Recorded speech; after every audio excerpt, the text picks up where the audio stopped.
Kakinada Narisena team నుంచి మాట్లాడుతున్నాము. ఈరోజు మేము ఇక్కడ లెప్రసీ కాలనీలో చిన్న డిస్ట్రిబ్యూషన్ కార్యక్రమం పెట్టుకున్నాము. అంటే మాకు ఒక ఫ్యూ డేస్ బిఫోర్ ఇక్కడ కాలనీ వాసులు మాకు చిన్న నీడ్ కావాలమ్మా, మాకు పాత బట్టలు ఏమన్నా ఉంటే ఇవ్వండి అని అడిగారు.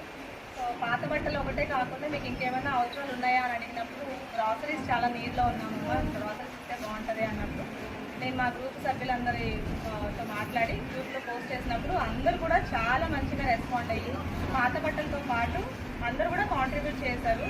మా ఫ్రెండ్స్, స్టూడెంట్స్, మా టీమ్ మెంబర్స్ అందరూ కాంట్రిబ్యూట్ చేసిన అమౌంట్తో ఈరోజు మీరు చూస్తున్నారు ఇక్కడ ఇన్ని గ్రాసరీస్ వచ్చాయి. వాళ్ళు అడిగిన దానికన్నా కూడా చాలా ఎక్కువ గ్రాసరీస్ చూస్తున్నాం. అండ్ బట్టలు అయితే ఆల్మోస్ట్ ఇక్కడ పెట్టడానికి కూడా ప్లేస్ లేదు, లోపల ఇంకా చాలా బట్టలు ఉన్నాయి. సో మనకి ఉపయోగపడని వస్తువులు ఇతరులకు ఉపయోగపడచ్చు అనే ఒక చిన్న కాన్సెప్ట్, అంటే కైండ్ స్ట్రీట్ అని పేరు పెట్టాను దీనికి. సో దయగల వీధి అంటే మనం ఇంట్లో ఎన్నో అడ్డంగా పడేసుకుంటాం వస్తువులు వాడకుండా, అలాంటివి వీళ్ళకు